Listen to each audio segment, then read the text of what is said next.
My name is Alex, and I'm teaching the Pranksters and Provocateurs class. I hope everybody can hear me. Can you hear me okay in the back? Yes? Well, I feel like I want to keep moving the mouse around just so it doesn't disappear again. That was not one of the pranks, by the way. I'm an art historian, and I thought that I would organize this. The class focuses on scandals in art history, and scandals are not that old, and so we're really just going back into the middle of the 19th century. And I thought we would organize. We have 6 classes together, and so I thought we would focus on particular binary themes in each class, such as beauty versus ugliness, original versus manufactured, representation versus abstraction, public versus private, nudity versus clothed, things like that. And I've left the last one open at the moment. But I'm interested in looking at particular artworks and talking about how they really were, in retrospect, I guess, were seen as kind of pivotal objects or images that really created a paradigm shift for different societies. And we'll look at works from not just American society, but French society, Canadian society, and English society. And so I brought a couple of slides just to give you an idea of some of the things that we'll be looking at. Oh, these are not, well, okay. I wonder if there's is it possible to enlarge it, or can anybody see a? Here? Yes. Yep. Slide down.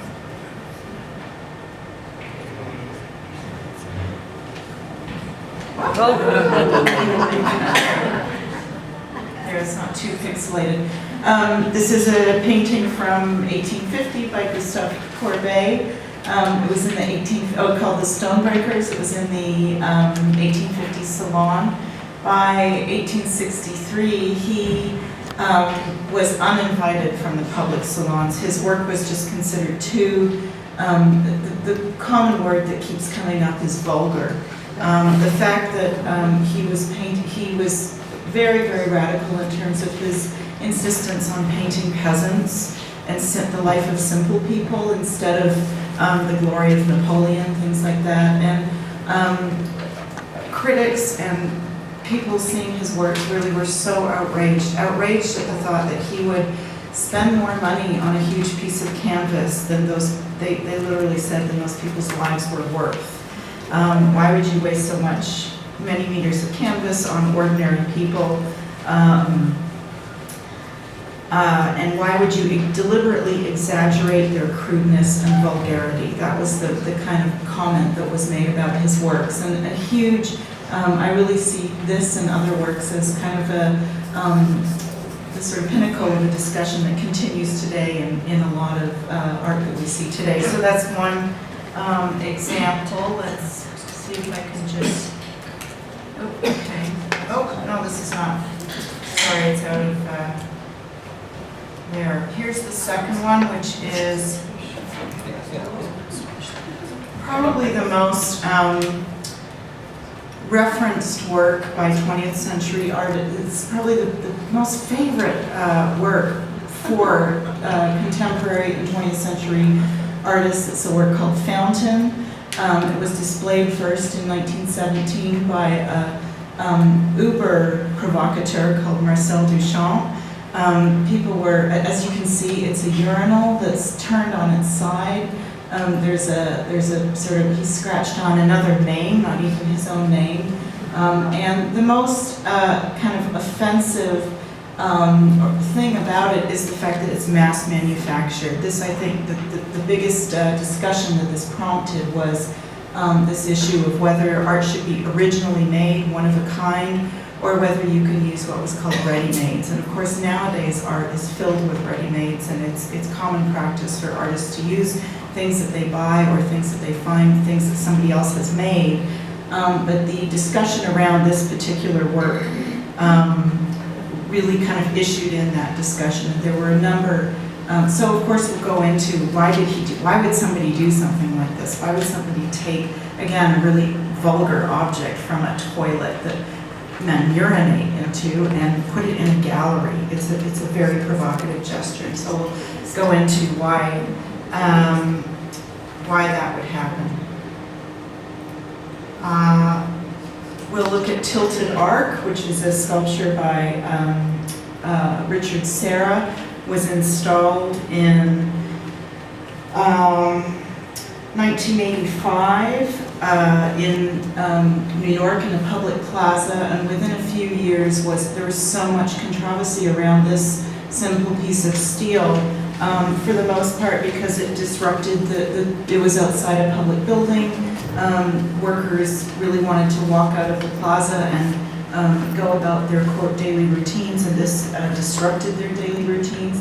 And so a court case ensued, and we'll go into the court. There was a public hearing which included 122 people speaking in favor, mostly from the art world. 58 people gave testimony against. It was this huge debate and scandal in New York that really polarized people's thoughts about what kind of objects we should put in public and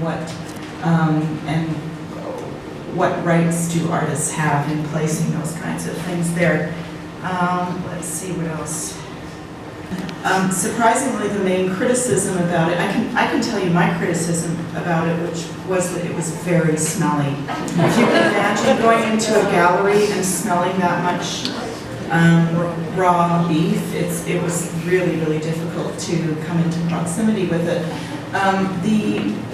One of the main criticisms that the public got into with this work was about the waste of food. We have hungry people in Canada. How can this artist be so wasteful and just waste a bunch of meat on a lowly artwork, was one of the main criticisms about this work. I don't know if you know, but now there's a contemporary singer called Lady Gaga who aped this, but this is the actual where her idea came from. I'll finish, and I guess I should have said these are just examples of some of the things that we're going to be looking at. Of course, we're not only going to look at these things. Oops. There. Just the final slide that I brought today is a giant sculpture that's by an artist called Mark Quinn. Was displayed in Trafalgar Square in London in the year 2000, and it's a giant, I would say taller than the ceiling in this room, sculpture of a real woman. Can't think of her name right now, but she has thalidomide. She was one of the children whose mother took this sleeping pill and resulted in various deformities. Anyway, the artist carved her out of marble, which was a huge undertaking, did it in Italy, had it transported back to London, and placed it in a very public. Trafalgar Square has these 4 bases or plinths in the square. 3 of them have these giant iron lions on them to symbolize the power of the English Empire. One of them was always empty, and so the National Gallery got the idea of sponsoring a project that would invite artists to put anything they wanted for a period of 3 months. And this is what Mark Quinn chose, and there was a huge discussion in the public about whether the artist was taking advantage of her, whether this was, and her position was, I'm beautiful. I never see my image out in public, and she was thrilled that an artist would depict her and champion her in such a monumentalize her in this way, in such a public way. It was a deeply wonderful experience for her, but the public had very different notions, and of course, there was a group of parents saying they don't want their children to see this in public or see her nudity and blah, blah, blah. So there was a great deal of discussion. So these are the kinds of things, I hope I'm not going too much over my time, these are the kinds of things that we'll be talking about, and it will be a combination of lecture and discussion. I want to give you as much information as possible, but obviously I'm interested in hearing your opinion and your thoughts on what, one thing that I'm very interested in is trying to, going into a kind of hypothetical situation where we talk about, could this happen in Utah? Could an artist erect something of that nature in Utah? And what do you think Utah audiences, how they would react? How would they react to the flesh dress?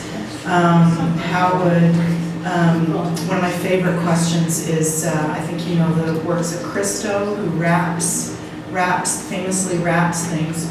Several years ago, he wrapped the main government building in Berlin, the Reichstag.